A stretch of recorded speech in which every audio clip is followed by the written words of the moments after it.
देश की राजनीति में पोस्टर वार तो देखा ही जाता है, लेकिन बिहार की राजनीति में अक्सर पोस्टर के जरिए राजनीतिक पार्टियां एक दूसरे पर आरोप प्रत्यारोप करती रहती हैं। इसके साथ ही एक दूसरे पर हमला भी बोलती है। लेकिन आपको बता दें कि बिहार में अब पोस्टर के साथ साथ लोग भगवान और असुर से भी एक दूसरे की तुलना करने लगे हैं। दरअसल प्रधानमंत्री की तुलना महाभारत के दुर्योधन से की गई है। अब यह तुलना किसने और क्यों की है, आइए आपको इस वीडियो में विस्तार से बताते हैं। नमस्कार, आप देख रहे हैं द बिहार प्रोजेक्ट और मैं हूं आपके साथ आत्मजा। दरअसल भगवान श्री कृष्ण जन्माष्टमी के मौके पर तमाम राजनीतिक दलों के नेता अपने अपने अंदाज में लोगों को जन्माष्टमी की बधाई देते हुए नजर आ रहे हैं और एक दूसरे पर इसी क्रम में हमला बोलने से भी पीछे नहीं चूक रहे हैं।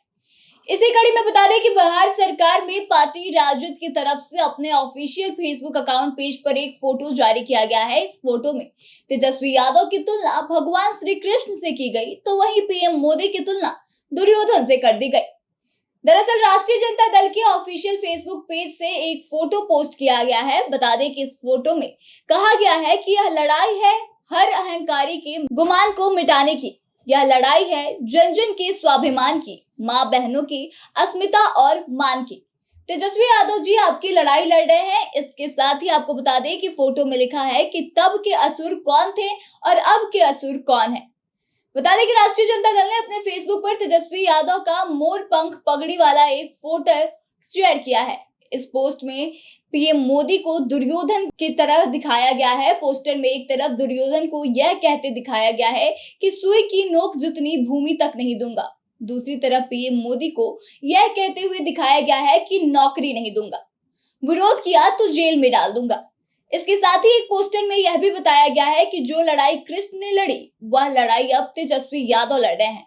साथ ही आपको बता दें कि दूसरा भी पोस्टर था। दूसरे पोस्टर में महाभारत की मामा शकुनी को पासा खेलते हुए दिखाया गया। इसी पोस्टर में दूसरी तरफ सीबीआई को भी असुर बता दिया गया। पोस्टर में नरेंद्र मोदी की भी तस्वीरें थी। तीसरे पोस्टर में द्रौपदी का चीरहरण होते हुए दिखाया गया। बता दें कि दूसरी तरफ महिला खिलाड़ियों के साथ बदसलूकी वाली फोटो जो है उसको भी लगाई गई थी और इसी पर राजद ने दिनकर की कविता की लाइन को भी लिखा था और लिखा था कि याचना नहीं अब रण होगा, आकांक्षाओं के सच्चे वाहक का जीवन जय, धूर्त कपटियों का मरण होगा। बता दें कि तेजस्वी ना डरे हैं ना डरेंगे, ऐसा लिखा हुआ था। हरदम निर्भय होकर लड़े हैं और हरदम आगे लड़ेंगे भी। यह लड़ाई है हर अहंकारी को मिटाने की, यह लड़ाई है जन जन के स्वाभिमान की, माँ बहनों की अस्मिता और मान की। तेजस्वी यादव अपनी लड़ाई लड़ रहे हैं। तो आपको बता दें कि इस तरह से राजद की तरफ से 3 पोस्टर जारी किया गया, जिसमें अलग अलग अंदाज में बीजेपी, नरेंद्र मोदी और सीबीआई पर निशाना साधा गया और इसी क्रम में नरेंद्र मोदी की तुलना दुर्योधन से कर दी गई और तेजस्वी यादव की तुलना कृष्ण भगवान से की गई।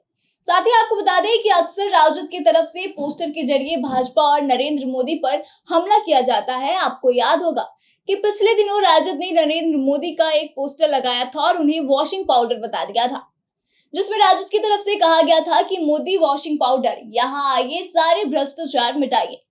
इसके साथ यह भी कहा गया था कि भाजपा में आइए सारे दाग मिटाइए, मंत्री से मुख्यमंत्री तक बन जाइए।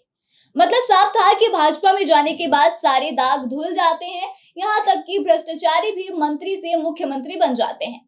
और एक बार फिर से राजद ने मोदी पर हमला बोला है। ऐसे में अब देखने वाली बात यह है कि अब इस पूरे मामले को लेकर भाजपा की तरफ से क्या कुछ एक्शन लिया जाता है या फिर क्या कुछ प्रतिक्रिया निकलकर सामने आती है। आपका इस विषय पर क्या कहना है? कौन दुर्योधन है और कौन श्री कृष्ण, या फिर कौन श्री कृष्ण और कौन दुर्योधन? अपने विचारों को कमेंट करके जरूर बताएं और आगे की तमाम खबरों के लिए बने रहे हमारे साथ, देखते रहे द बिहार प्रोजेक्ट।